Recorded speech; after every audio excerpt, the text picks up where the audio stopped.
knew something was wrong the moment the door clicked open. Not because she was late. Aisha was always late, but because she didn't look at me. Not once. Not even when I stood from the table where 2 plates had gone cold waiting, candles burned down to stumps, and the cake I'd spent the entire afternoon baking leaned sadly to one side like it, too, had given up. She walked past me, heels in hand, hair messy from the wind, or from someone else's fingers. Her perfume mixed with something I couldn't name but recognized instantly. Familiar. Masculine. Unwelcome. My chest tightened. "It's our anniversary," I whispered, but the words sounded like a reminder to myself rather than to her. She didn't reply. Instead, she set her bag on the couch, rubbed the back of her neck, and sighed like she had just completed a marathon. Not like she had forgotten me. Not like she had broken something sacred. Then she said it. Only. Carelessly. Like it was nothing. "I've already been intimate today, Daniel. I'm going to bed." The world didn't stop. It didn't crash or explode or shatter. No, something worse happened. Kept going. As if I hadn't just heard the sentence that split me open from the inside. For a moment I couldn't move. Something in my legs gave way, and I sank into the dining chair like a man who'd lived 3 lifetimes in a single breath. My heart pounded, but my body felt numb, like it belonged to someone else. "Aisha," I managed. "What are you saying? What does that mean?" She didn't even turn around. "You know exactly what it means." I felt the room tilt. The candles flickered low, shadows trembling against the walls like ghosts bearing witness. "I waited for you," I choked out. "I cooked. I'm tired, Daniel." That same cold voice. "Can we do this tomorrow?" Tomorrow. As if love could wait. As if betrayal could be scheduled like a dentist appointment. "No," I whispered, standing now, my hands shaking. "No, we cannot do this tomorrow. Tell me." She spun, eyes finally meeting mine. Me. Distant. And her next words sliced deeper than any knife. "Why pretend anymore? We haven't been happy for a long time." My mouth fell open. "We. Or you." "I thought we were working on it," I said, voice breaking. "I thought things were getting better." She closed her eyes, fingers pinching the bridge of her nose. "Daniel, there's someone else." The room faded, the walls, the table, the stupid anniversary cake. It all blurred until only those 3 words remained. "There's someone else." How long? I didn't want to ask. But I did. Because pain demands answers. She hesitated. Only for a second. But it was enough to confirm what I feared. 6 months. 6 months. Half a year of sharing my home, my bed, my heart. While sharing him too. I laughed. Not because it was funny, but because disbelief has a voice and it sounds a lot like madness. "Our anniversary," I said slowly. "You spent it with him." He shrugged. "It just happened." Well, betrayal doesn't just happen. Keys just happen to be misplaced. Rain just happens to fall. Cheating is deliberate. A choice made again and again. I stared at her, trying to recognize the woman before me. This wasn't the girl I married. The girl who once cried because she thought she hurt my feelings. The girl who danced barefoot in our kitchen, flour on her cheeks, laughing like happiness was something we could hold. Where did she go? I wanted to scream, throw something, demand an explanation that would make sense. But all I managed was a whisper so fragile, it almost collapsed under its own weight. Why wasn't I enough? Her eyes softened for the first time that night. Regret flickered there, but only briefly.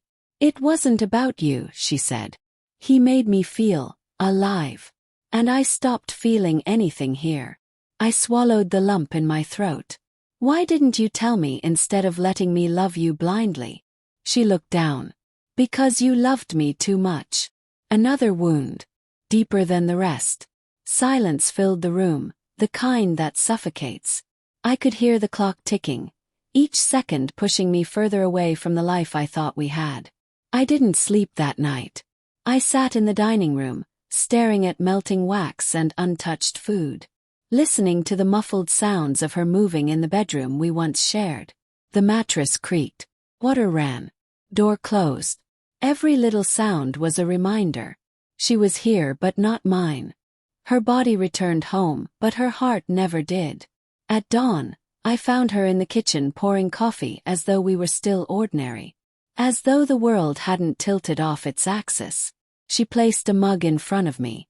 Black, exactly how I liked it. The gesture almost made me break. Almost made me hope. But hope is cruel when love is dying. "We need to talk," she said quietly. He nodded. And then she delivered the final blow. "I think we should separate." My throat burned, but I didn't argue. What was there left to fight for when only one person was still in the ring? "Is he the reason?" Yes. She didn't deny it. Yes. Something inside me collapsed completely then. The last thread of us snapping. "Does he love you?" Forced out. She hesitated.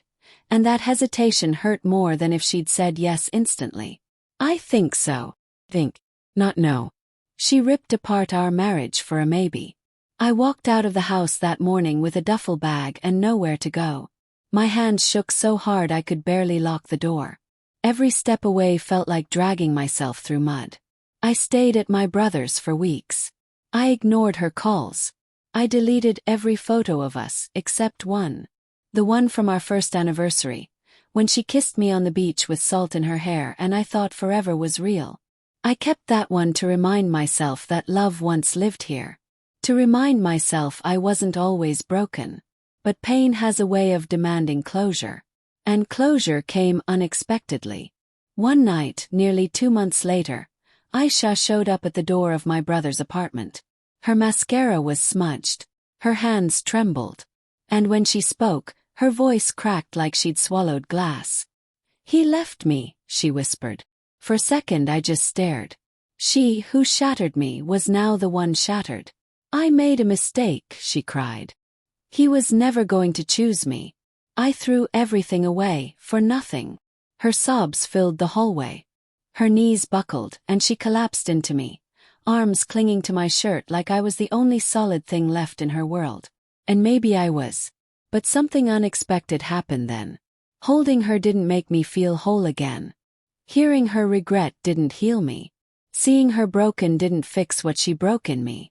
Instead, I felt something close quietly inside my chest. Not anger. Not revenge. Closure. Real and final. I helped her stand. Gave her water. Listen. But I didn't take her back. Not because I didn't love her anymore. But because love alone is not enough when trust has been buried in an unmarked grave. "I forgive you," I said softly. Her eyes lit up with hope, until I spoke again. "But we cannot go back." Her face crumpled. Pain flashed there. Genuine aching, raw. And for the first time, she felt what I felt the night she walked in and told me she had already been intimate with someone else. Irreversible. Permanent. We divorced quietly. No screaming. No war. Just 2 signatures and a lifetime unraveling in silence. Some nights I still think about her. Not with rage, but with the kind of remembering that aches in the bones. I wonder if she thinks of me on our anniversary. I wonder if she regrets not coming home sooner. I wonder if she ever wishes she hadn't said that sentence, the one that became the tombstone of our marriage. I've started rebuilding my life. Slowly. Carefully. With new walls and new boundaries. But sometimes, late at night when the house is quiet and memory is loud, I hear her voice again. Final. "I've already been intimate today. I'm going to bed." And I realize, some wounds don't bleed on the outside. Some goodbyes don't come with doors slamming. Sometimes love ends with nothing more than a sentence spoken too casually on a night meant for celebration. Sometimes betrayal is not the thunder. It is the silence after.